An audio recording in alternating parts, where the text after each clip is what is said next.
Entonces, hermanos, dejé una tarea que era hacer la observación, interpretación y aplicación de la forma o el orden como ustedes lo deseen,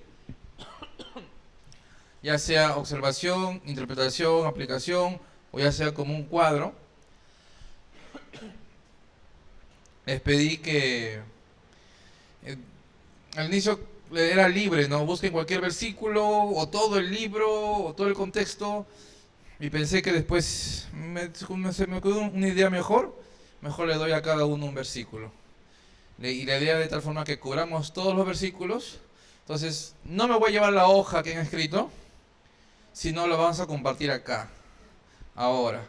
Por eso he pedido un micro más, que está ahí activado. Eh, Van a pasar acá adelante y solo van a leer su tarea. Si quieren, o sea, si quieren leer y sentarse, está bien. Ahí queda. Al menos que alguien quiera complementar algo del versículo que está leyendo la persona. Pues sí, sí, hermano, tengo una duda de esto, ¿por qué dijiste esto? Y entre todos resolvemos, ¿ya? Yo sé que a veces a algunos nos cuesta más pararnos al frente y nos ponemos nerviosos. Y yo lo entiendo porque yo también me cuesta, y cada día que me paro igual de frente acá me cuesta, no es mi naturaleza hablar en público, pero con la ayuda de Dios lo hago. Y si alguno de ustedes tiene ese problema, justamente esto es parte para vencer también un poco esos temores, o esos miedos de hablar o leer inclusive. Entonces vamos a leer cada uno.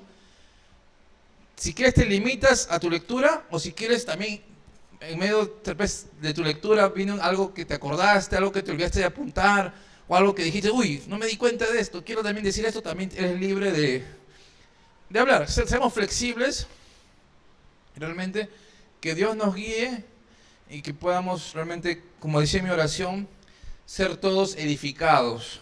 Que todos agarremos y yo al escuchar a Osvaldo me edifica a mí, al escuchar a Liz me edifique también, edifiquemos entre todos, ¿ya?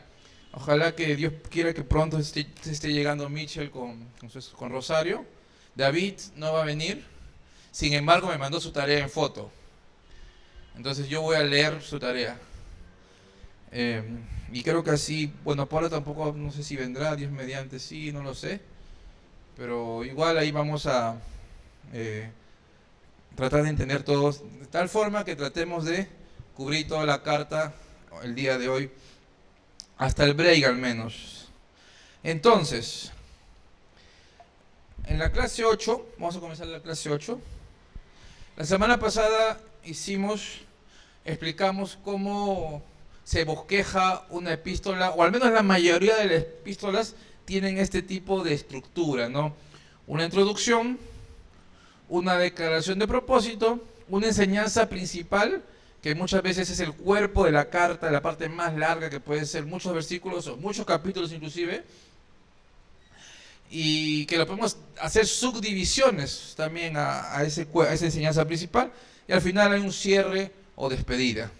Explicamos que normalmente viene la introducción, es como se presenta el autor, quién es y a quiénes está escribiendo. Es una carta, dijimos que las epístolas básicamente son cartas, como decir un correo electrónico que tiene un emisor y tiene alguien que recibe la carta, ¿no? Y al inicio da como un tema principal o de qué es lo que va a tratar la carta, y luego desarrolla ese tema en el cuerpo de la carta, y al final se hace como una despedida, saludos, bendiciones, ¿no? Y hay unas despedidas típicas de las cartas de ese tiempo. Entonces, esta estructura general yo lo dividí así, algunos dijeron no, hasta el 3, hasta el 4, pero son cosas que normal podemos tener diferentes opiniones, ¿correcto? Entonces, yo por mi parte voy a explicar el versículo 1, el versículo 2, un poco del 3 y el 4 rápidamente, porque en sí no quise profundizar mucho, porque el 3 y el 4 es como que un resumen de casi todo. Entonces, al todos leer, vamos a poder entender un poco más el 3 y el 4. Cuando todos nos explican sus tareas, vamos a poder entender el 3 y el 4 a más profundidad.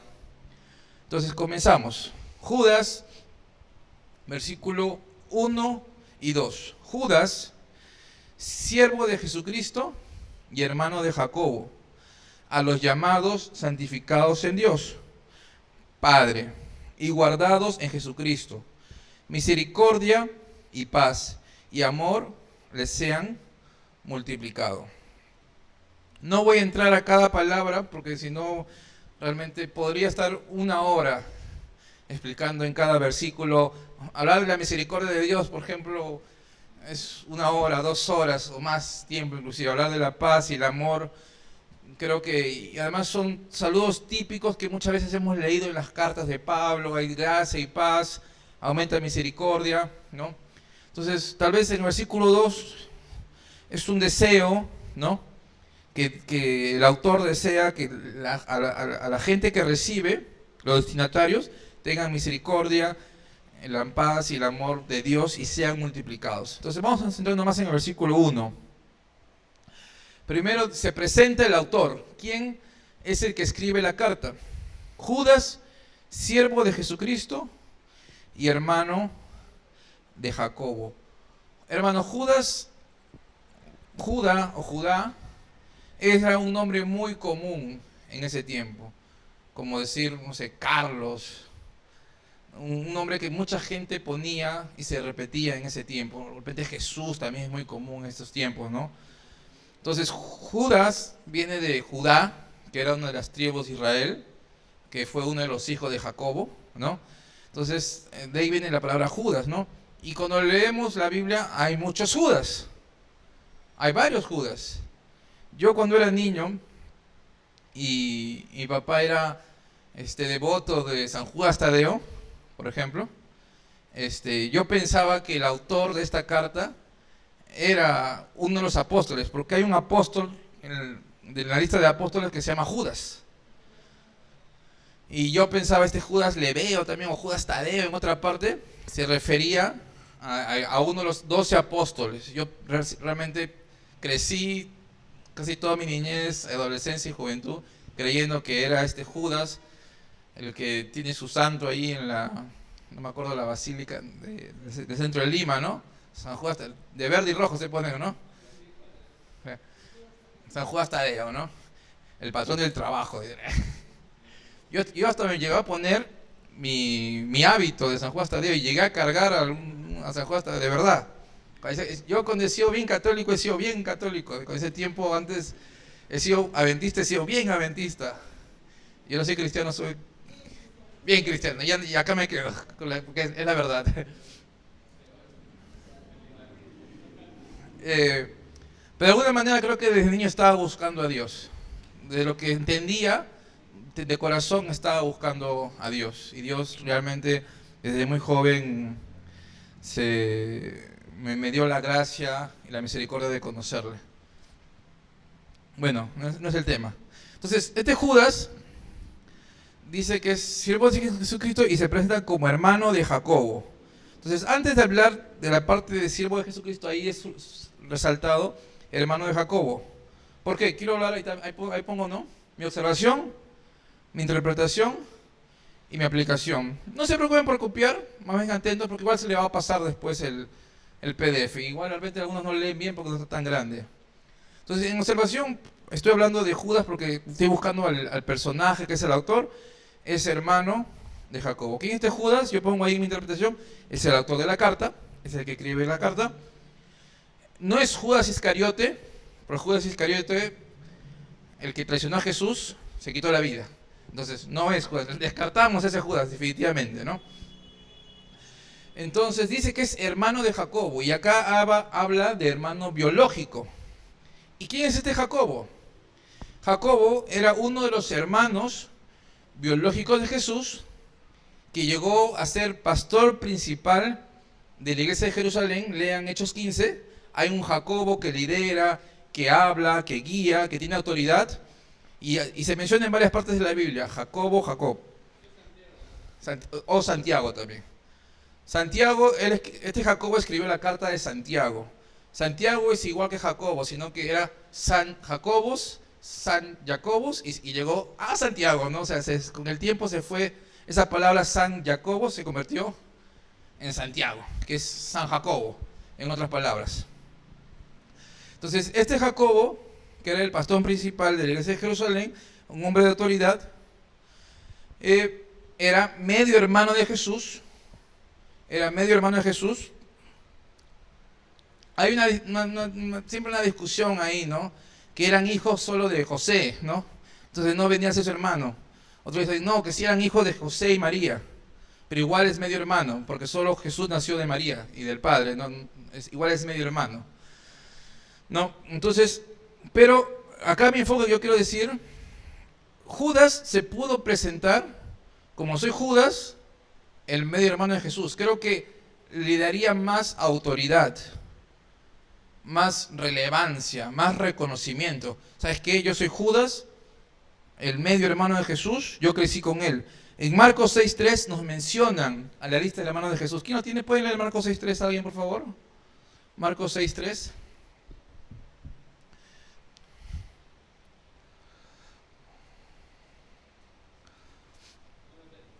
Ya, léelo, por favor.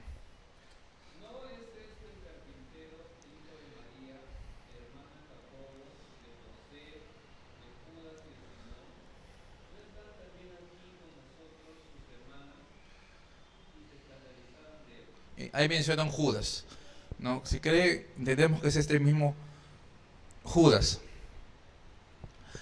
Entonces, él busca tener un corazón humilde y no de reconocimientos terrenales. Sí se presenta como hermano de Jacobo, porque al escribir una carta también necesitaba cierta autoridad. Y estaba recibiendo la autoridad, en este caso, del pastor principal de la iglesia de Jerusalén. Y está bien. Pablo defendió su apostolado también muchas veces. Yo soy apóstol de Cristo. O sea, Dios me llamó como apóstol, porque muchas veces dudaban del apostolado. Entonces, sí es importante en ciertos casos mencionar algún título, soy tal, pastor de tal, o el pastor tal me envió, porque es importante tener un respaldo. Entonces, él en este caso está buscando un respaldo terrenal, digamos así, a través del pastor principal de Jerusalén. Él es mi hermano, tengo autoridad, puedo escribir esta carta, ¿no? Pero, como les digo, también se pudo haber presentado como Judas, el hermano de Jesús. No lo dijo. Entonces yo como aplicación puse acá, ¿no? Que debo buscar tener un corazón humilde y no de reconocimientos terrenales. Está mal decir, como dije hace un rato, presentarme, soy Oscar el que enseña método inductivo. No está mal. Soy Oscar el que fui pastor hace un tiempo. No está mal. Soy Panterita, que trabajé en Caja Huancayo. No está mal. No está mal tener ciertos títulos o reconocimientos y a veces presentarte con eso no está mal. No digo que esté mal eso. Pero como cristianos no es nuestro enfoque principal que la gente nos reconozca por algo terrenal.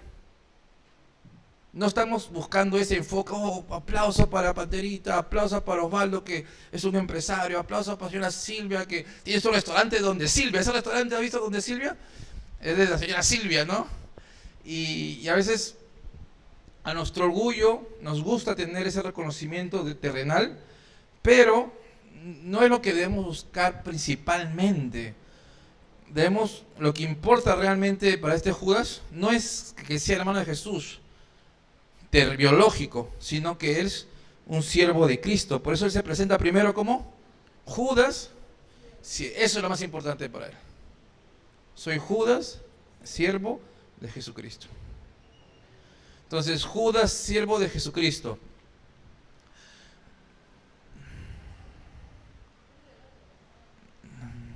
No, este es así, sí es. No, sí es esto, sí es esto.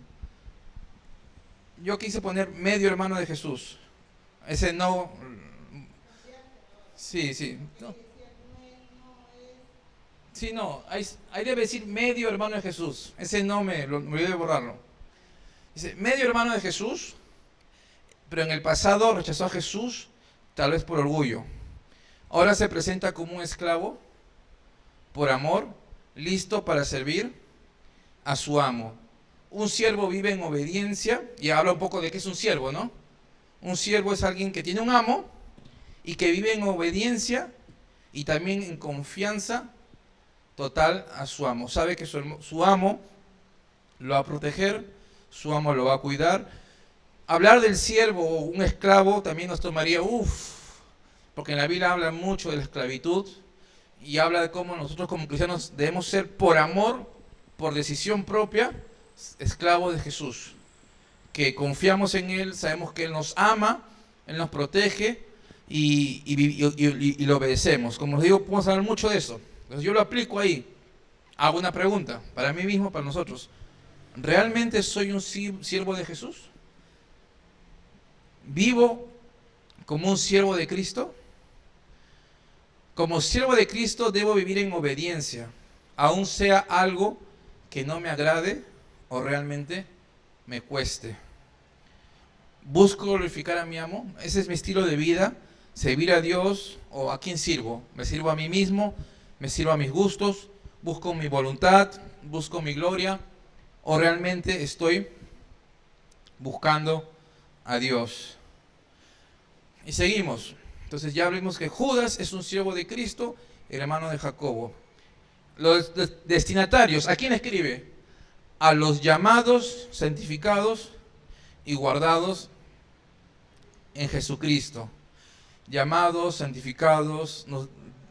Hay 3 adjetivos que están describiendo a los destinatarios. Está hablando claramente de los cristianos y lo describe como llamados, santificados y guardados, ¿no?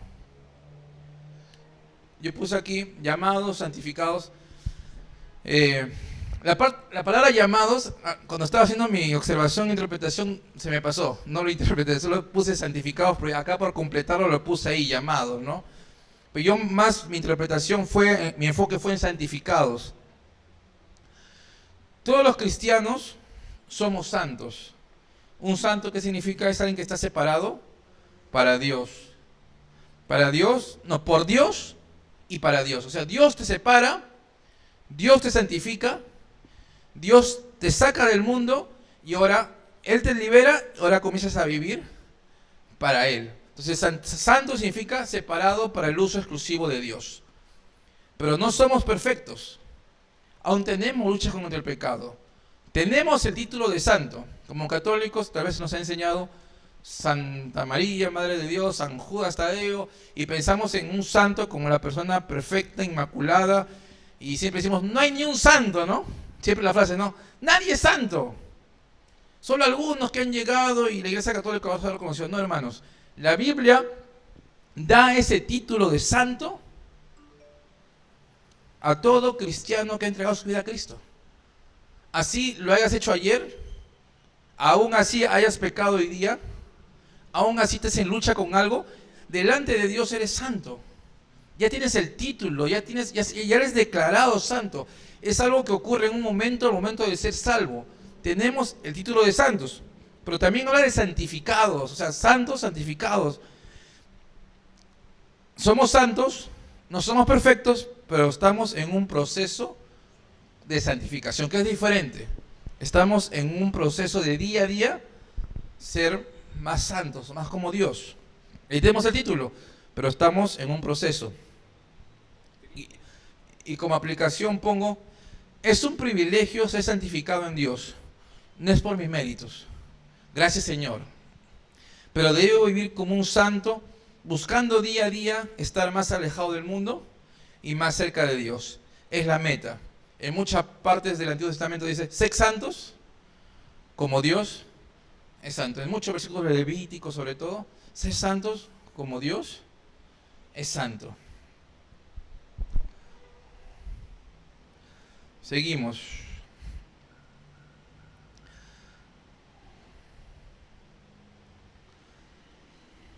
También dicen, guardados en Jesucristo. Guardados en Jesucristo.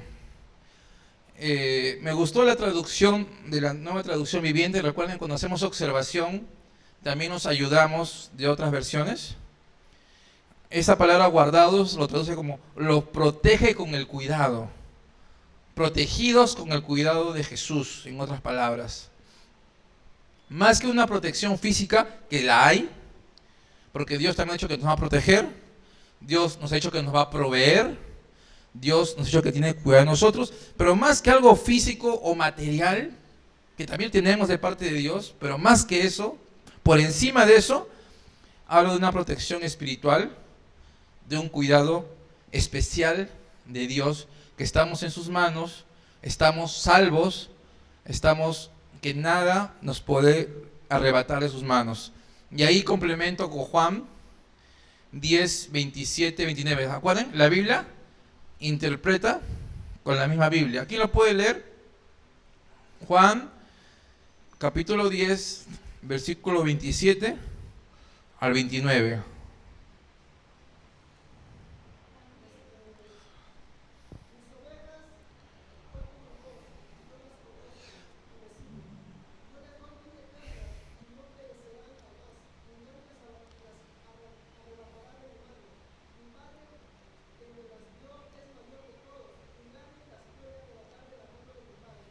Ese versículo para mí es como que una explicación de ese tipo del guardar que habla acá.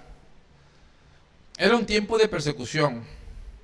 Acá Judas no está hablando de Dios te va a guardar y no te va a pasar nada malo.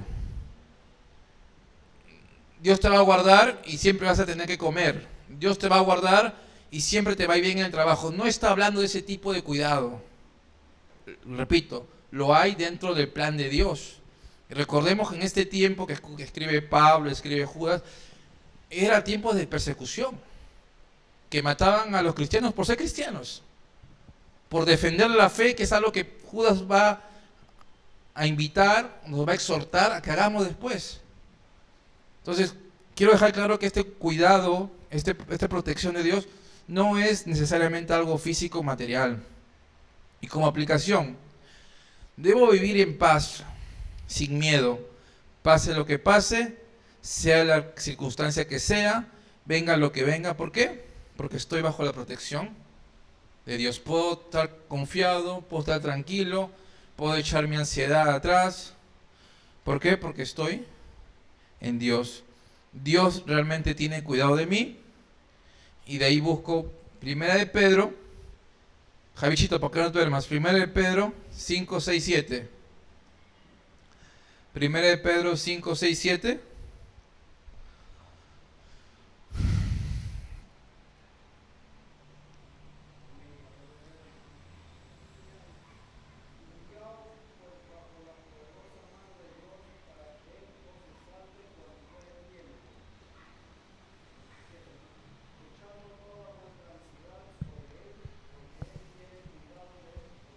Dice, echando toda tu ansiedad, todo tu temor, todos tus miedos que puedas tener sobre Él, porque Él tiene cuidado de ti. Él te protege y nada se le escapa de sus manos. No te va a pasar nada que Él no quiera o que Él no permita. Y podemos estar tranquilos en eso. Sobre todo la parte espiritual, que tenemos una salvación bien segura, somos santos, Dios ya nos llamó, ya nos santificó y nos protege día a día. Muy bien, seguimos. Versículos 3 y 4. Esto sí va a ser un poquito más rápido, como les dije. Amados, por la gran solicitud que tenía de escribirles acerca de nuestra común salvación, me ha sido necesario escribirles exhortándoles que contendáis ardientemente por la fe que ha sido una vez dada a los santos. Porque algunos hombres han entrado encubiertamente, los que desde antes habían sido destinados para esta condenación, hombres impíos que convierten en libertinaje la gracia de nuestro Señor Dios y niegan a Dios, el único soberano, y a nuestro Señor Jesucristo. Entonces, estos versículos son el propósito de la carta. ¿Por qué escribe la carta? ¿Cuál es la intención principal del autor al escribir la carta? Y dice, lo declara en esos verbos, no, me ha sido necesario. Les tengo que escribir de esta forma. ¿Para qué? Para que contiendan ardientemente por la fe. Me gusta mucho la versión de la Nueva Traducción Viviente, que dice así, escuchen: queridos amigos, con gran anhelo tenía pensado escribirles acerca de la salvación que compartimos. Sin embargo, ahora me doy cuenta de que debo escribirles sobre otro tema, para rogarles que defiendan la fe que Dios ha confiado una vez y para siempre a su pueblo santo. O sea, acá Judas, el autor, tenía la intención de escribir otra cosa diferente, hablando de la salvación, de repente de la vida eterna, de la santificación, de la sabiduría de Dios, cosas relacionadas a la salvación que tenemos, a la fe en general. Pero, dadas las circunstancias que vamos a desarrollar, fue urgente, fue necesario, me ha sido necesario, dice el versículo, ¿no? Pero me di cuenta, dice en la otra versión, de que debo escribirles sobre otro tema, que defiendan la fe que Dios le ha dado. Entonces vamos a hablar un poco de ese versículo rápidamente. Contendáis ardientemente por la fe. Esa palabra ardientemente, en la traducción del griego original, habla hasta agonizar, hasta estar dispuesto a morir por la fe de Dios. Entonces, contender es pelear, básicamente es pelear por la fe, a luchar. Entonces, el autor nos anima a luchar por la fe. Esta lucha debería ser constante, ardiente, cada vez que sea necesario, sin vergüenza y sin miedo. Entonces, la pregunta es, ¿de quiénes habría que defender la fe? Y el versículo 4 dice: algunos hombres han entrado encubiertamente. O sea, acá no está diciendo que salgas a la calle y en cada esquina te busques vayas a la iglesia adventista y te metas a la iglesia adventista y contiendas ahí. No está diciendo que te vayas a la iglesia mormona y te metes en su púlpito, en medio del púlpito, es una bomba. No está diciendo de eso, ¿no? Contender ardientemente, me vuelvo terruco por la fe, ¿no? No está hablando de ese tema. Está aclarando claramente, por el contexto, que está hablando de la gente que se mete a la iglesia. O sea, de los supuestamente hermanos que son cristianos, que entran, que pueden entrar, que de repente algún día pueden entrar acá a nuestra iglesia. Hasta ahora no ha pasado, pero si en algún momento la iglesia crece más y crece más, como lo está haciendo ahora últimamente, pueden que venga gente así. Gente que en Timoteo, Pablo también ha advertido que en los últimos tiempos habrá apostasía, que en los últimos tiempos habrá estas cosas. Y vivimos en esos últimos tiempos. Hombres que han entrado encubiertamente. Contra ellos que quieren derribar la iglesia, que quieren pervertir el evangelio, contra ellos que pueden dividir una iglesia, hacia ellos creo que es el enfoque de contendéis ardientemente. O sea, habla de la motivación o de la intención. Déjame terminar y de ahí hablamos, ¿ya? Entonces yo como aplicación pongo ahí, ¿no? Me pregunto, ¿estoy preparado para defender mi fe? ¿Estoy preparado si alguien me hace una pregunta o algo? ¿Estoy preparado? ¿Me da miedo o vergüenza defender mi fe? Y yo pongo como aplicación, ¿debo estudiar más la Biblia para estar listo? Porque la fe la conocemos, la fe viene por el oír y el oír de la palabra de Dios, y la palabra de Dios es la Biblia. Entonces tengo que estudiar más la Biblia. ¿Alguien que me lea 1 Pedro 3:15, por favor? A ver.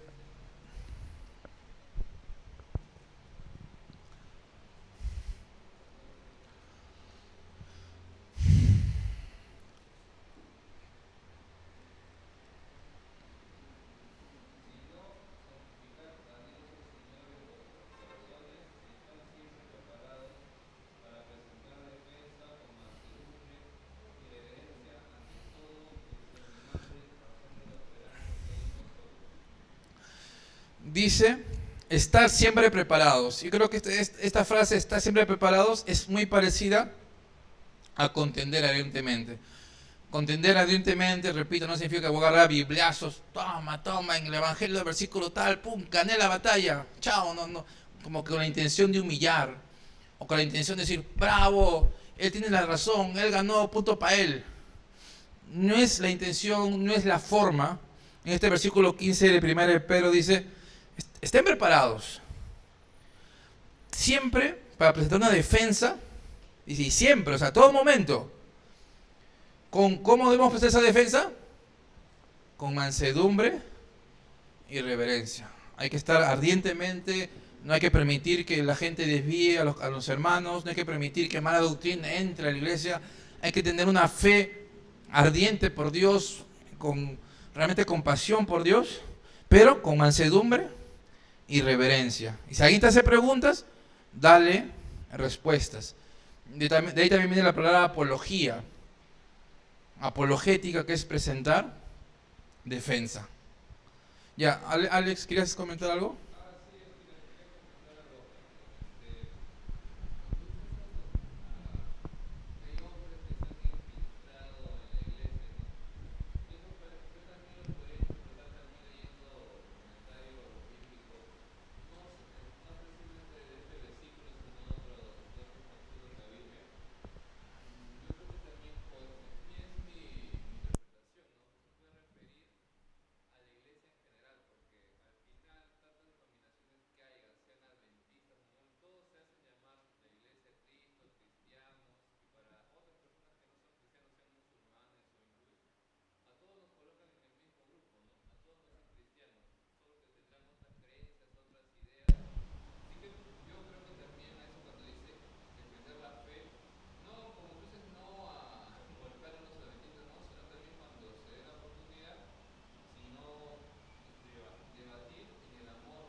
Sí, está bien. Y tiene, o sea, si viene alguien a tu casa y te toca la puerta, y a veces son mormones, muchas veces son mormones, no, testigos de Jehová la mayoría, ¿no? Pero también vienen mormones. Y si tienes la oportunidad y ves que hay una puerta abierta de Dios para compartir también, puedes debatir, o sea, pero con mansedumbre. Pero como dice acá, hay que estar preparados. Porque también si no estás preparado te puede confundir, ¿no? Y ese tipo de debates, por experiencia lo digo, debería ser como algo privado también. Porque a veces causa más morbo, ¿no? Uy, se están agarrando a biblazos, ¿no? Mira, así son los cristianos. Y muchas veces da un mal testimonio para los vecinos y cosas así. Este cristiano no sabe un montón, no vive lo que dice, o está confundido, ¿no? Otros dirán, bravo, ese es mi pastor, así tiene que ser. No, hay que contender, hay que defender la palabra, pero con mansedumbre y también buscando el lugar correcto también, ¿no? Está bien, gracias. Entonces, el versículo 4 dice, ¿por qué debemos contender? Porque algunos hombres han entrado encubiertamente y han entrado a escondidas, disfrazados como ovejas. Y dice, y describe algunas cosas de estos hombres. Dice que ya están destinados a la condenación. O sea, no son cristianos. Se van a ir realmente al infierno. Y lo describe como hombres impíos. Impíos es lo contrario de santo. Es un hombre que está dado al mundo, ¿no? Y convierten, esta parte me parece interesante, el libertinaje. Convierten en libertinaje la gracia de Dios. Sabemos que la gracia de Dios es que nos perdona de todo. No hay pecado que nos pueda perdonar. Y a través de su gracia somos salvos. No es por obras. Entonces esta gente decía, pero si ya Dios me salvó, ¿para qué voy a ser santo? ¿Para qué voy a buscar la santificación? ¿Para qué voy a buscar los buenos frutos? Si ya Dios me salvó y ya Cristo pagó por mis pecados y todo me es lícito, entonces voy y peco. Peco y sigo pecando y vivo en pecado. Al final Dios me perdona. Llegó la noche, me golpeó el pecho y Dios me perdona. Dios sabe mi corazón. Eso no es gracia de Dios, ese es libertinaje. Y estos hombres convertían, querían vivir en lujurias. Y sobre todo, lo más grave, que niegan al único soberano, al único Dios soberano y a nuestro Señor Jesucristo. Y a nuestro Señor Jesucristo. Niegan la salvación, niegan la fe y más cosas que vamos a ir viendo en los siguientes versículos. Entonces, hasta acá está mi parte. Ahora, 4. Sí. Ahora, acá tengo la lista. El versículo 5 toca la señora Silvia. Vamos, un aplauso para la señora Silvia.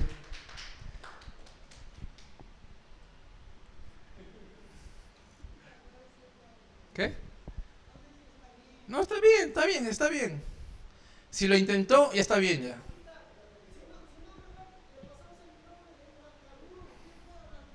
No, pero es para que la grabación.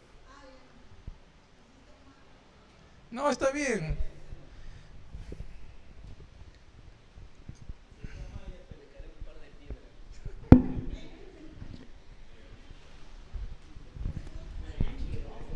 No, es que para que se le escuche, pues. Ya, a ver. Buenas noches, hermanos. Osquita, ¿tú podrías leerle el versículo?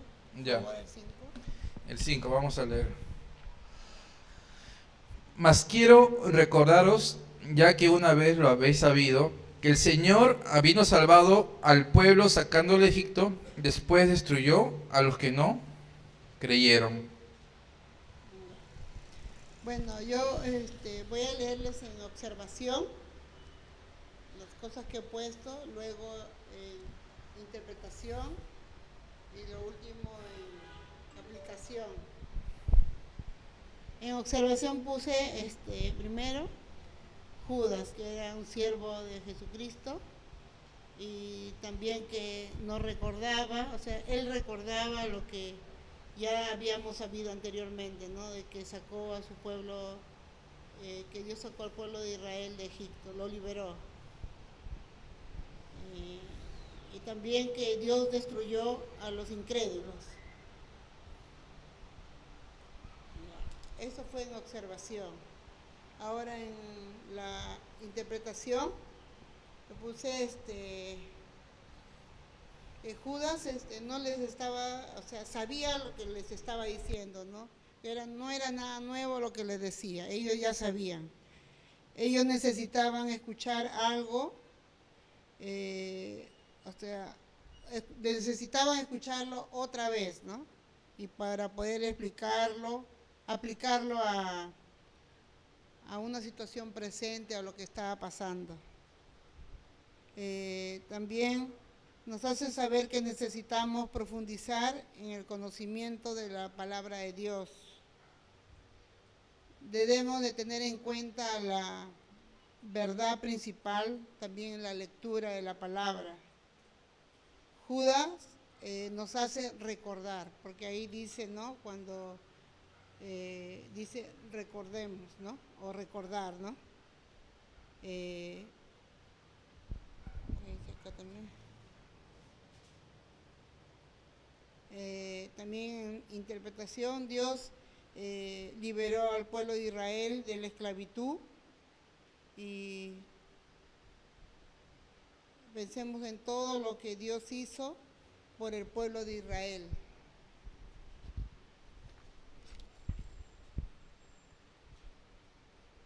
Y después como el pueblo de Israel le respondió. Ellos experimentaron la liberación milagrosa en el mar Rojo, ¿no? Dios los cuidó, los protegió y los alimentó. Más aún así fueron incrédulos.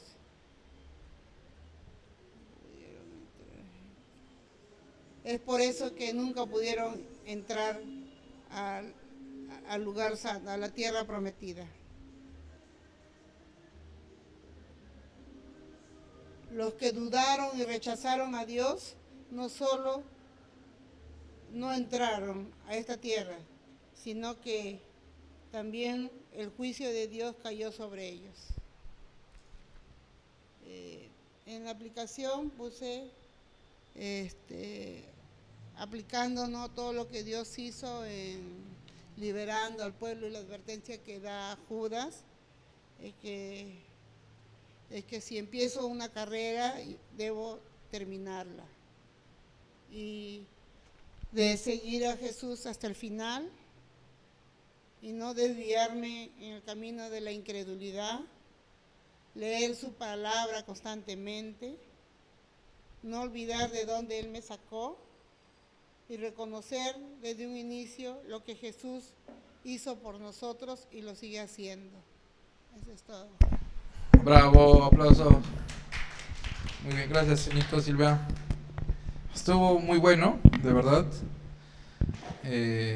Tanto la observación, la interpretación y la aplicación, ¿no?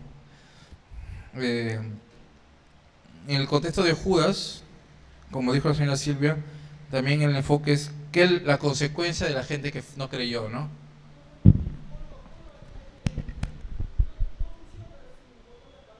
Ah, ya.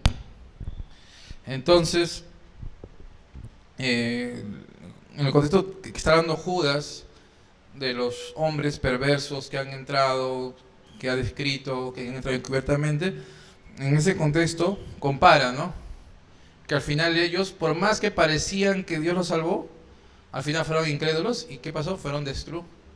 Y entonces también en ese contexto estos hombres van a ser destruidos por su incredulidad, por más que parezcan que son hijos de Dios o cristianos. Y como dijo la señora Silvia, nos recuerda, y constantemente hay que recordarnos, porque nos olvidamos. Tenemos memoria frágil y nos olvidamos, y Judas nos quiere hacer recordar estas cosas importantes.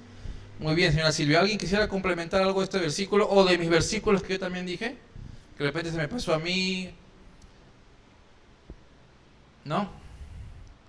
Bueno, seguimos con...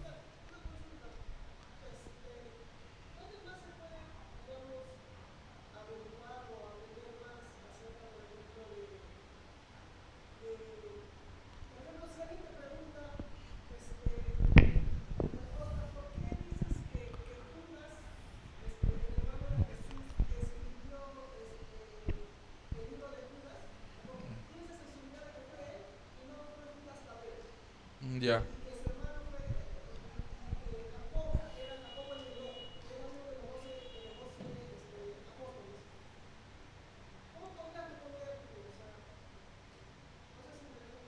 ¿Dónde busco la información para confirmar eso, dices? Ya, como dije en las partes de observación, dije que está bien y es necesario inclusive consultar a veces las Biblias de estudio, tienen al inicio una introducción de quién fue el autor, te hacen un pequeño bosquejo, inclusive es bueno. Inclusive muchas Biblias que no son de estudio tienen esa hojita de introducción que te explica un poco del autor, los propósitos inclusive. Si no lo tienes, yo lo que hice para confirmar, porque yo sabía eso, pero quería confirmarlo, busqué en internet quién es el autor de Judas y salió, ¿no? Y obviamente hay varios explicaciones o posibilidades de quién realmente fue el autor. Hay explicaciones malas, hay explicaciones buenas, pero por el contexto, cuando dice hermano de Jacobo, y como te dije, Jacobo era una persona prominente en la primera iglesia de Jerusalén, mayormente se acepta que este Judas es el hermano de Jacobo, medio hermano de Jesús, ¿no? Pero recordemos que las cartas de la Biblia fueron escritas y fueron repetidas por muchos escribas a través de años.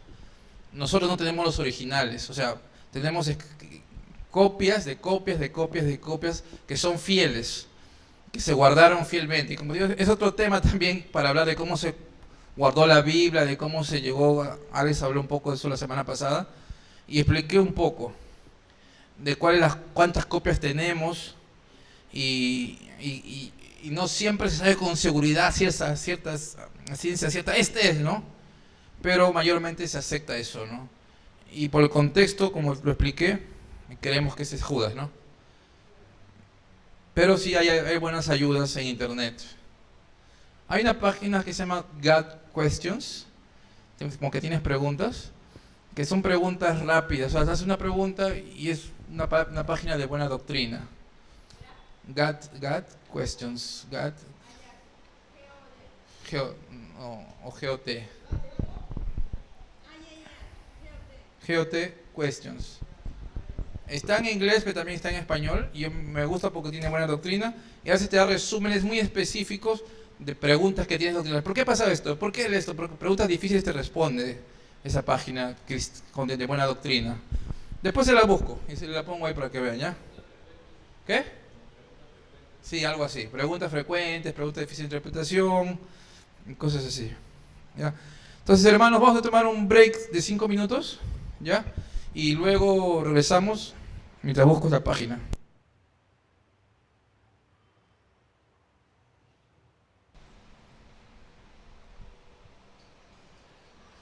Entonces, como les dije, acá también está la página que les dije, GAP Questions. Es como que tienes preguntas y hay un montón de preguntas resueltas. Escribes la pregunta y te lo va a buscar. Normalmente preguntas difíciles, así. Hay muchas respuestas, de verdad. Muy bueno, esta página me gusta. Y como le digo, es de buena doctrina también. Y no es tan complicado leerlo. GAT Questions. Así es la página y también tiene en español y en inglés, como les digo.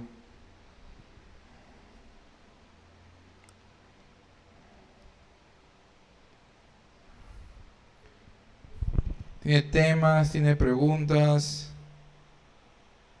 Preguntas sobre Semana Santa, preguntas sobre Navidad, preguntas sobre el cristianismo, sobre consejería, preguntas de los católicos, preguntas de la Biblia, así, diferentes temas puntuales y que dan sus respuestas. Sobre ángeles y demonios, que ese es un tema un poco controversial. ¿Quiénes eran los hijos de Dios y las hijas de los hombres en Génesis 6:1-4? Es un tema que también se tiene muchas preguntas. Y no es tan largo su desarrollo. Ya, vamos a seguir. Entonces, ya la señora Silvia nos explicó el versículo 5. Ahora empezamos con Alex, el versículo 6 y 7. ¿Puedes acercarte, por favor? Un aplauso, por favor. Ánimo.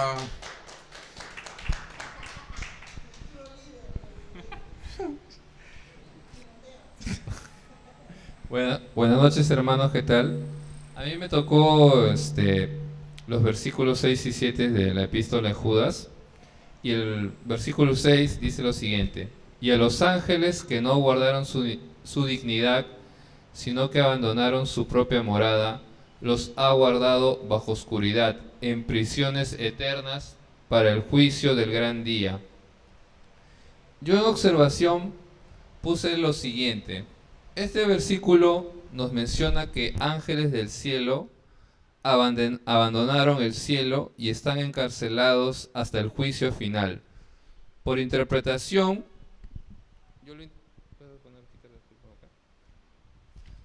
yo lo interpreté de la siguiente manera. Judas nos habla que los ángeles, guiados por sus bajos deseos, bajaron a la tierra y estos a su vez serán juzgados por estos deseos en el juicio final, donde yo pude dar una correlación a esto porque, puesto bajo sus bajos deseos, puedes leer hojita del Génesis 6:1-2. ¿Te puse la Biblia?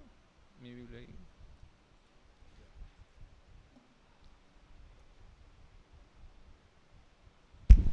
Dice Génesis 6:1-2. Aconteció que cuando comenzaron los hombres a multiplicarse sobre la faz de la tierra, les nacieron hijas, que viendo los hijos de Dios que las hijas de los hombres eran hermosas, tomaron para sí mujeres, escogiendo entre todas. Claro, yo este versículo de Judas 6 lo reforcé con Génesis 6:1-2, porque en Génesis 6:1-2 nos habla sobre hijos de Dios que vieron que cuando desearon a las mujeres de este mundo, bajaron al cielo, o bajaron del cielo, perdón. Entonces, cuando dice hijos de Dios, yo lo relaciono como ángeles. Hay otra interpretación que también le dan, que son personas separadas para Dios, pero una interpretación que dan más a este versículo de Génesis 6, 1, 2, fueron ángeles. Algunos dicen que fueron ángeles que tomaron una forma humana, otros dicen que fueron ángeles que se posesionaron el cuerpo de humanos. Eso no lo podemos decir con exactitud, pero de todas maneras estos ángeles vieron hermosas a las mujeres, como dice Judas, perdieron su dignidad, y como lo interpreto yo, se dieron a sus bajos deseos o se dieron a su carne, resumiendo. ¿Cómo lo podemos aplicar? Yo lo aplicaría de la siguiente manera: si estos ángeles fueron juzgados por su carne, se dieron a su carne, nosotros, si también nos cedemos a nuestra carne, también seremos juzgados de esa manera. Así que lo que nos quiere aplicar que sea que llevamos una vida no en fornicación y no ceder a nuestra carne, básicamente a deseos sexuales. Eso es lo que yo lo puedo dar una aplicación. Era el 6 y 7. Ah, no, sí, el 7. Entonces, el 7. No, digo, ¿tienen algún comentario del 6, digo? ¿Va bien? Ah, ya. Ya, pero yo sí tengo algunos comentarios, pero termina el 7. Ya. Entonces, en el 7... ¿Leo? Acá lo tengo acá. Como Sodoma y Gomorra, las ciudades vecinas, las cuales de la misma manera que aquellos, habiendo fornicado e ido en pos de vicios contra la naturaleza, fueron puestas, por ejemplo, sufriendo el castigo del fuego eterno. Yo, para explicar un poco mi idea, hermanos, en Génesis 19, 1 al 24, nos habla básicamente y lo voy a resumir, la historia que habla de Génesis 19, 1 al 24. Nos habla acerca de que dos ángeles fueron a visitar a Sodoma y Gomorra, a Lot. Lot inmediatamente los reconoció y los estaba en su casa, estaban comiendo, pasando un rato hasta que los de Sodoma y Gomorra los vieron y los querían tomar para sí mismos. O sea, acá nos da una idea de unas ciudades totalmente perversas, similar a lo que es el mundo hoy actualmente, ¿no? Estaban llenos de perversión sexual, tan así que los ángeles, me imagino que eran hermosos y querían estar con estos ángeles. O sea, su perversión era tanto. Eso básicamente habla sobre el juicio que da que luego el juicio de Dios que cae sobre estas ciudades, ¿no? Y a lo que voy yo en Judas 7, nos dicen: Sodoma y Gomorra fueron castigados por sus vidas fornicarias, ¿no? Por dar totalmente a la fornicación. Y yo en otros comentarios leí, me parece que fue el de David Gusick, decía que principalmente la fornicación que ellos hacían era ya con el homosexualismo, ¿no? Entonces nos dice mi interpretación es: Sodoma y Gomorra fueron castigadas por ser ciudades entregadas a la fornicación, prácticas sexuales indebidas, y esto llevó a que Dios las castigue. Por eso también les hablé sobre la historia en Génesis 19, 1 al 24, ¿no? Que nos da un poco más de contexto en este versículo 7. La aplicación para mí sería no fornicar y hacer prácticas sexuales no apropiadas, ¿no? O si no, seremos castigados en el fuego eterno. Básicamente esa es mi aplicación, ¿no? Está bien. Tengo algunas preguntas, Alex. Sí. Pero aplausos. Esa interpretación que diste de los ángeles y lo comparaste con Génesis 6, 1, 2, a esa conclusión, ¿de qué manera llegaste a eso? Te doy opciones. ¿Ya lo habías escuchado antes, de repente en una enseñanza, alguien te lo había explicado? Dos, leíste algún comentario, algo investigaste, porque dijimos que el comentario es al final, ¿no? Es la correlación. O sea, si lo hiciste está bien, pero quería saber si lo hiciste al inicio, porque la idea es centrarnos en lo que dice el texto y usar la misma Biblia para interpretar la Biblia, ¿no? Por ejemplo, la parte de Sodoma y Gomorra es claro, porque fuiste a Génesis que está en la Biblia. Pero ¿cómo supiste del versículo 6 que se referían o diste esa posible interpretación? Ya. Soy sincero, lo leí comentarios de David Guzik. Y también me acordé que en Génesis 6, 1, 2 decía sobre los hijos de Dios. Entonces por eso y también esto ya lo había entendido hace algún tiempo, que ese versículo se refería a ángeles. O sea, me había acordado ya por comentarios o prédicas anteriores que había escuchado hace algún tiempo, y también porque lo reforcé hace poco cuando lo leí de David Guzik. Sí, está bien. Quería saber. ¿Está mal la interpretación? No, está bien. O sea, es una posibilidad. Es una posibilidad, sí. No vamos a asegurar al 100% que es. Comúnmente en muchas iglesias en Calvary he escuchado a muchos pastores que creen esta interpretación. Y Pedro también explicó la otra interpretación, ¿no? Que eran hijos de hombres posiblemente, ¿no? Los de Génesis, y no necesariamente ángeles.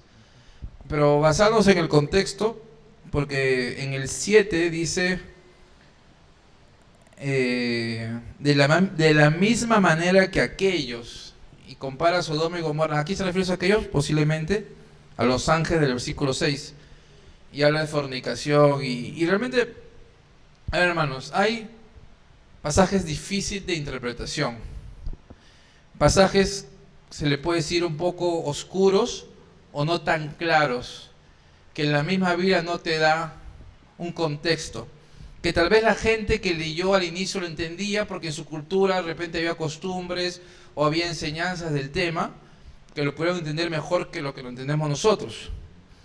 Pero Javicho me dijo a mí al inicio, cuando nos juntamos a hablar un rato al inicio de cada clase, me dijo, gordo, me dice, ¿no? Está tranca, ¿no? ¿Cuál es el versículo más tranca de Judas? Porque Judas es un libro un poco difícil de entender en algunas partes.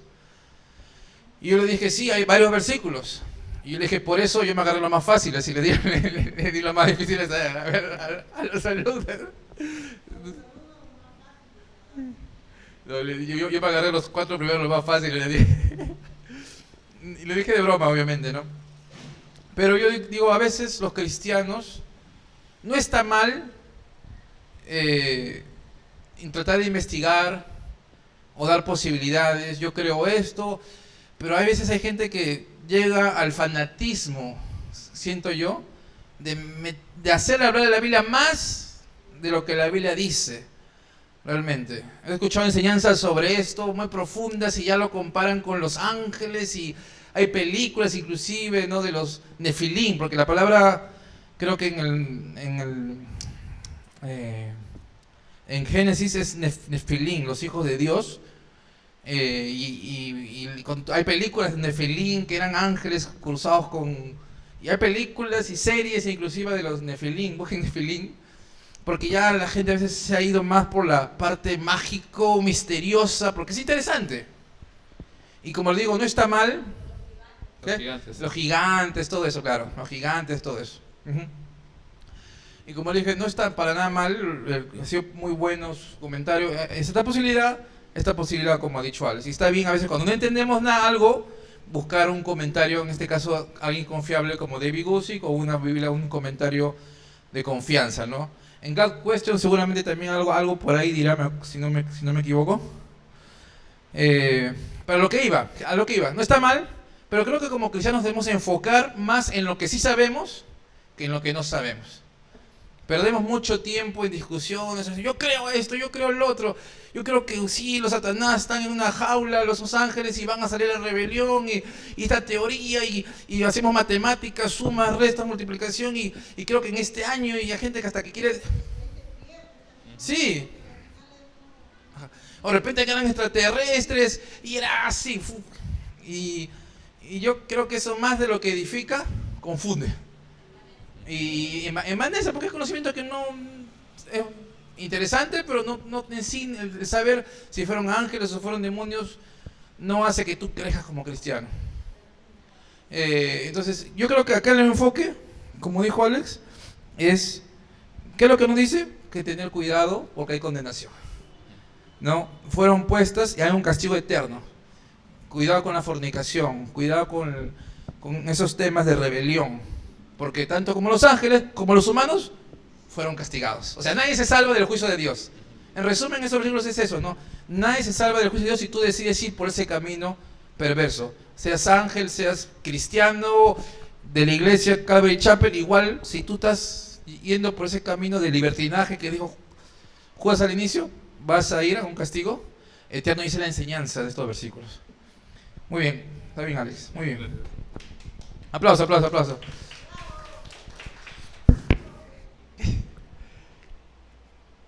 ¿Pero me entendieron el mensaje, la idea? Ya, ahora seguía 8 al 11, era Mitchell. No ha venido Mitchell, solo lo vamos a leer. En la próxima semana, Mitchell, vas a ver el video, por favor. Tu tarea sigue pendiente ahí.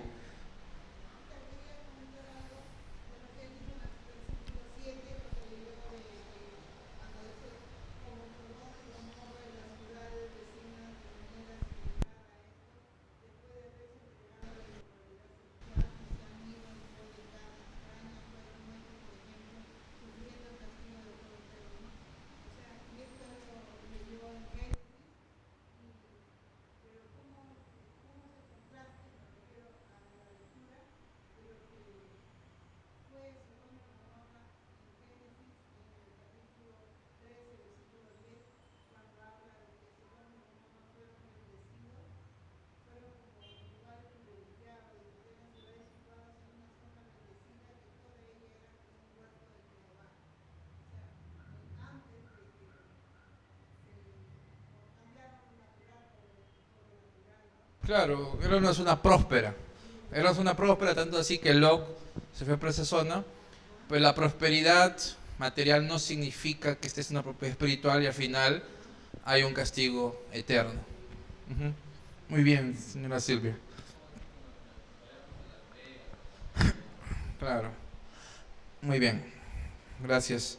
Entonces el 8 al 11 dice, no obstante, de la misma manera también estos soñadores mancillan la carne, rechazan autoridad y blasfeman de las potestades superiores.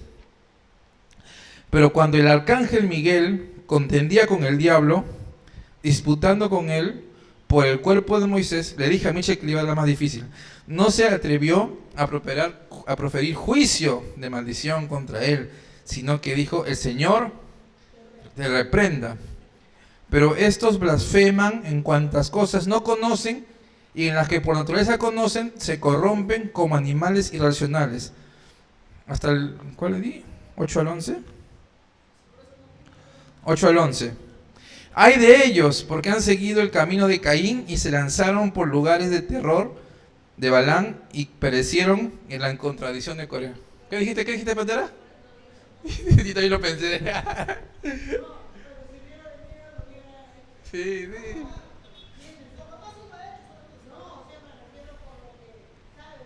Sí. Ya, entonces lo vamos a dejar esta parte en stand-by y seguimos. Liz, 12 al 13. A ver, Liz. ¡Bravo, aplauso!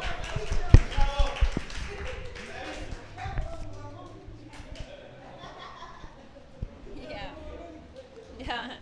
Buenas noches, hermanos. Ya, en el versículo 12 dice: estos son manchas en vuestros ágapes, que comiendo impúdicamente con vosotros se apacientan a sí mismos. Nubes sin agua, llevadas de acá para allá por los vientos, árboles otoñales sin fruto, 2 veces muertos y desarraigados.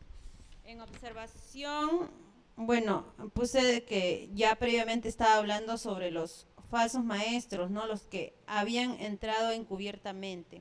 Entonces, en interpretación de ese versículo, Los falsos maestros son mala influencia, prometen y no cumplen, se satisfacen a sí mismos, no son de bendición, al contrario, confunden a la gente de la iglesia. Porque háblanos que son nubes sin agua, sin fruto, no, que no son nada de beneficio para la iglesia. De aplicación puse, no debo ver solo mis intereses, no debo vivir solo para satisfacerme a mí misma, mucho menos ser de tropiezo a otras hermanas. Debería de ser de bendición a otros. Ese es sobre el versículo 12. Y el versículo 13 dice, fieras ondas del mar que espuman su propia vergüenza, estrellas errantes para las cuales está reservada eternamente la oscuridad de las tinieblas. Igual, en observación está hablando sobre los falsos maestros. Estos falsos maestros, ahora interpretación, estos falsos maestros lo que siembran cosecharán y su pago será el fuego eterno. Aplicación, debo tener temor en caer en estas prácticas, pues son prácticas dignas del infierno. Eso es todo. Espérame, Alice, espérame. Apagar tu micrófono, profe. Esta parte que dice, estas son manchas en vuestros ágapes que comiendo impúdicamente con vosotros se apacientan a sí mismos. ¿Eso lo explicaste un poco? Esa palabra. Ya, son manchas en vuestros ágapes, está hablando de las malas prácticas que hacían en el tiempo de comunión, o ágapes yo busqué y era como el tiempo de coinonía que tenían, un tiempo de compartir, y también de que iban o sea, la gente iba, pero como decía en Corinto, que de repente lo tomaba indignamente, sí, o terminaban emborrachándose, ¿no? Uh-huh. Entonces esas eran esas personas en la iglesia estaban trayendo mal testimonio, uh-huh, y solo estaban ahí para satisfacerse a sí mismos. Perfecto, muy bien, gracias Liz. Claro, muy bien. Iban a comer nomás. Y sí. Exactamente, los ágapes eran como momentos de comunión, donde se celebra la Santa Cena, y a veces se hacían como banquetes, ¿no? Pero había gente que lo llevaba como una fiesta, hasta hacían cosas malas, hasta sexuales inclusive, porque orgías inclusive, ¿no? Entonces, eso estaba entrando a la iglesia y era algo muy peligroso. ¿No? Los ágapes, las comuniones, es importante. Lo tenemos cuando almorzamos acá, cuando hacemos la Santa Cena también, ¿no? Es un momento muy importante como iglesia que tenemos bonito también. Pero hay gente que a veces puede tener esa mala intención, ¿no? De entrar o venir solo por lo bonito, lo divertido y malograr esos tiempos, ¿no? Y eso pasaba mucho en el tiempo de la primera iglesia. 14 y 15, Panterita, ya para acabar contigo. De ya los próximos. ¡Bravo! Comparte.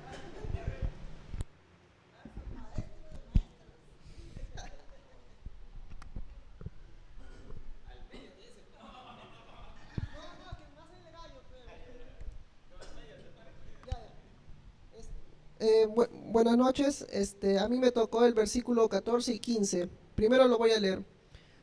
De estos también profetizó Enoc, séptimo desde Adán, diciendo, he aquí vino el Señor con sus santas decenas de millares, para hacer juicio contra todos y dejar convictos a todos los impíos de todas sus obras impías que han hecho impíamente, y de todas las cosas duras que los pecadores impíos han hablado contra él. Entonces, pues lo he dividido en dos partes por cada versículo. En el versículo 14, que dice, de estos también profetizó Enoc, séptimo desde Adán, diciendo, he aquí vino el Señor con sus santas decenas de millares. Entonces, en observación, primero puse Enoc era el séptimo de la generación de Adán.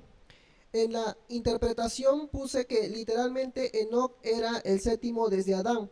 En en el libro de Génesis, en el capítulo 5, menciona la descendencia de Adán y menciona que Adán pues engendró a Set, Set engendró a Enos, Enos engendró a Cainán, Cainán engendró a Mahalel, Mahalel engendró a Jared, ahí van 6, y Jared engendró a Enoc. Él era el séptimo de la generación de Adán. Eso está en Génesis capítulo 5. Y como aplicación, pues para entender, o sea, ya conocemos de que Enoc era de la séptima descendencia de Adán, y para poder saber un poco más de él, pues una vez más en Génesis, en el capítulo 5, me llamó mucho la atención el versículo que cuando, en el versículo 24 dice en Génesis, capítulo 5, dice, caminó pues Enoc con Dios y desapareció porque le llevó Dios. Me llamó mucho la atención la primera parte que dice, caminó pues Enoc con Dios, porque anteriores a eso, pues la lista menciona solamente cuántos años vivieron cada una de estas personas, a los cuántos años tuvieron a su hijo, y a los cuántos, y bueno, y cuando llega la parte de Enoc, me gustó que, me llamó bastante la atención que dice, caminó pues Enoc con Dios. Entonces, pues ahí ya podemos tener un poquito más de información acerca de Enoc, y ahí puse, en aplicación, pues puse que pues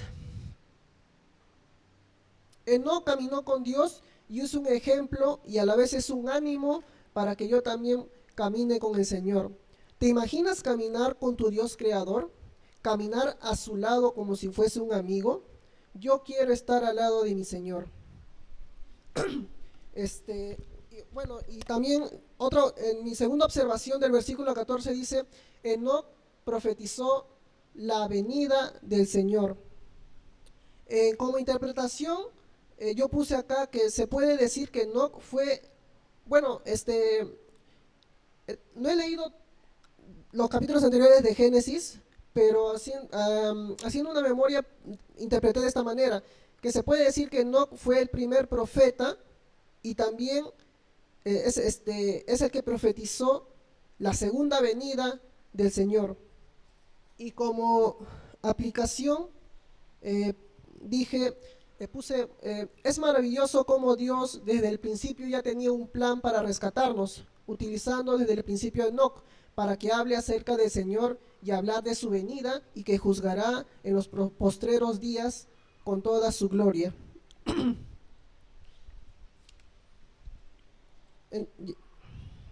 Eso es con respecto al versículo 14.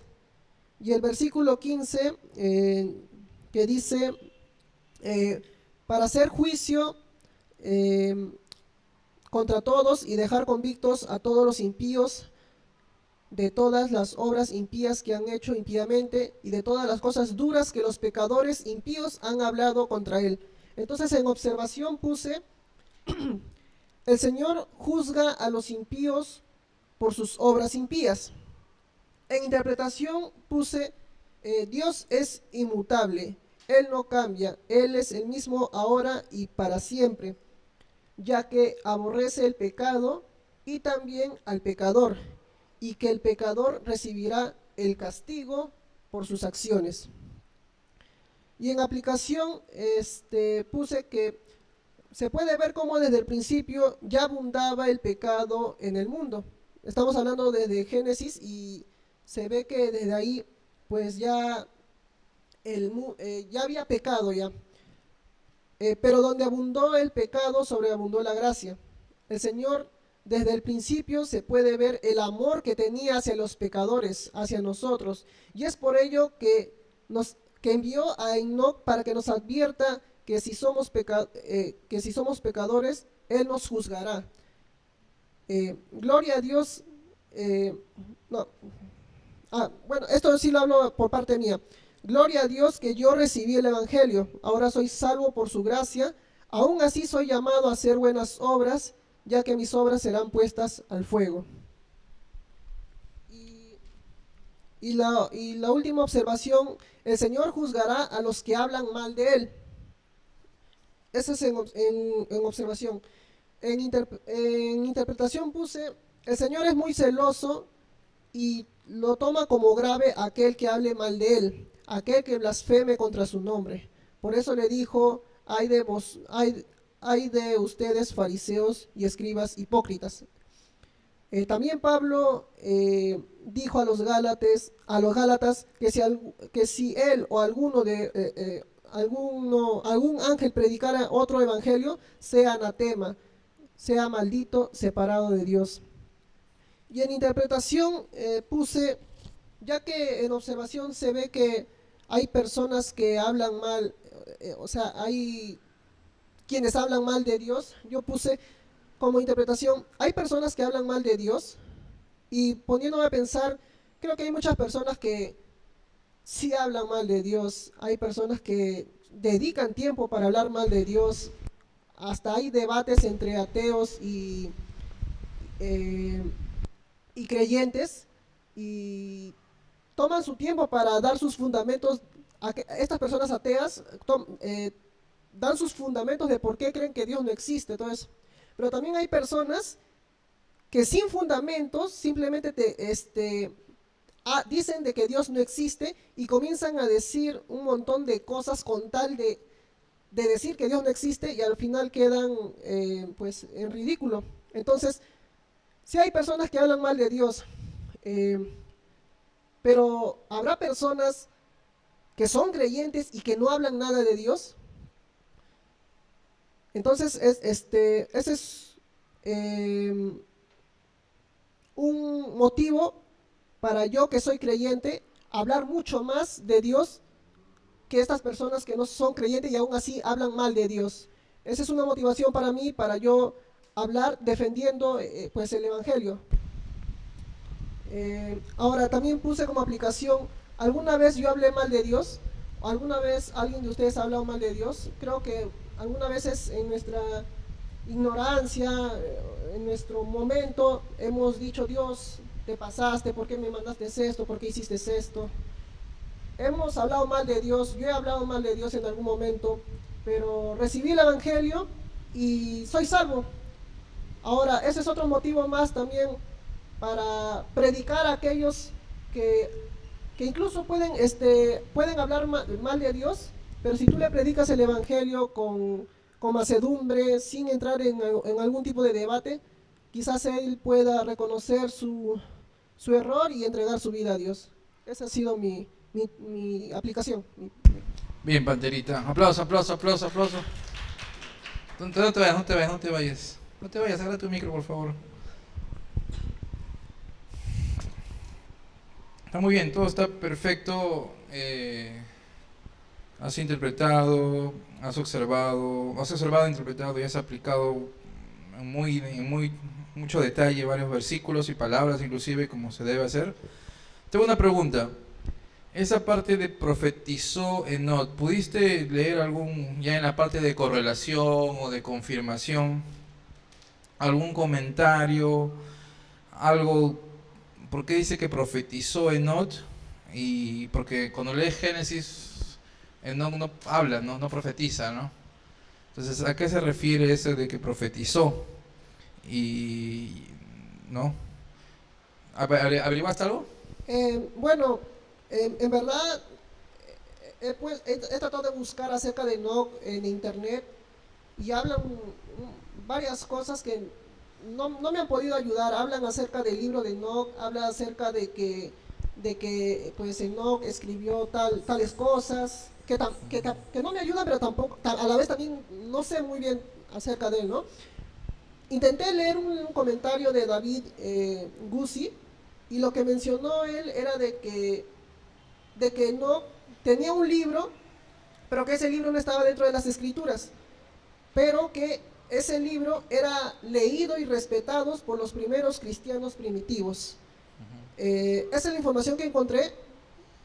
Pero entonces, ¿por qué pues dice que profetizó Enoc, o si Enoc era un profeta, pues justamente yendo a Génesis, me llamó mucho la atención el hecho de que se haya destacado en la descendencia, cuando llegó Enoc, de que caminó con Dios, y también de que, pues como dice acá el libro de Judas, prácticamente como dice, ¿no? He aquí vino el Señor con sus santas decenas de millares.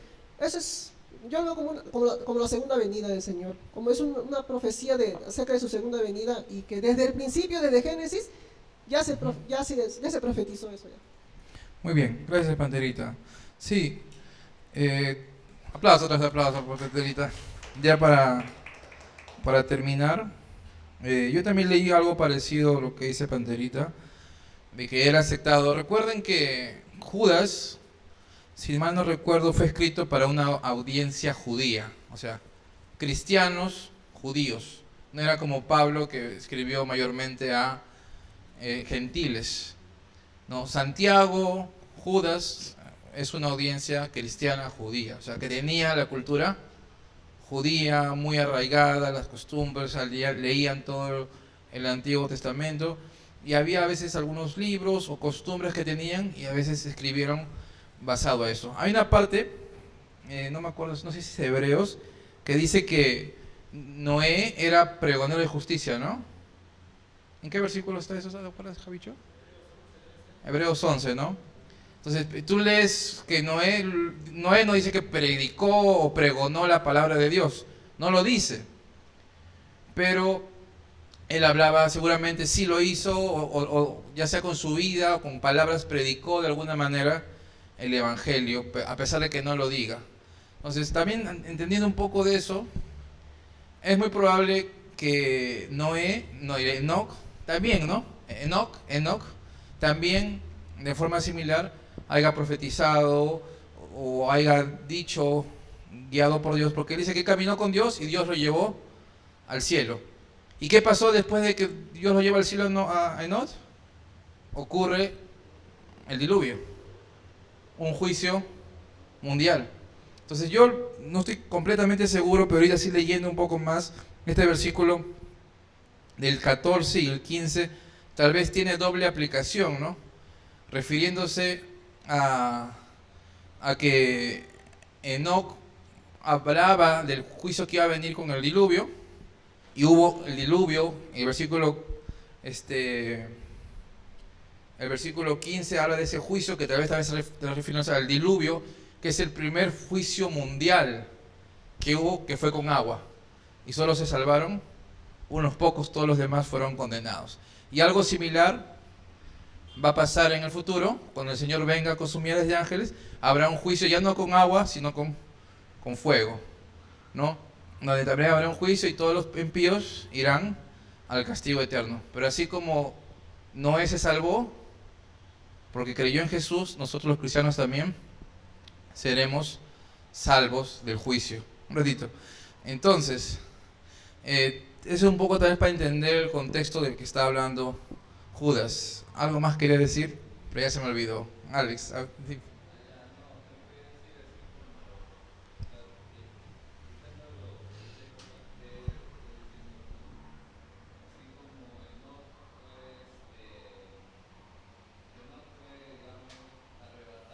Ujú.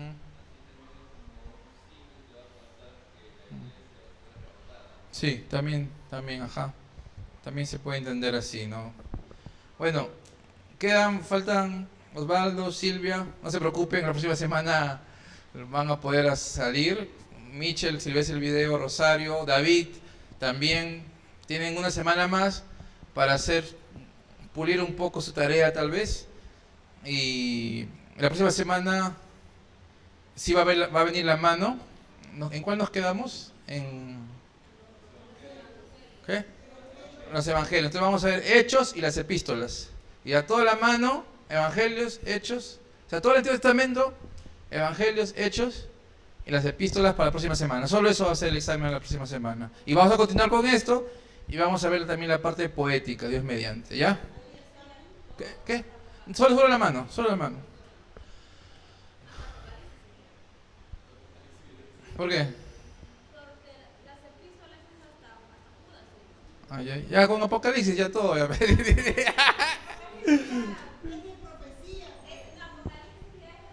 Ya, todo la Biblia ya para la próxima semana. Ya, para que Luis ha pedido. Sí.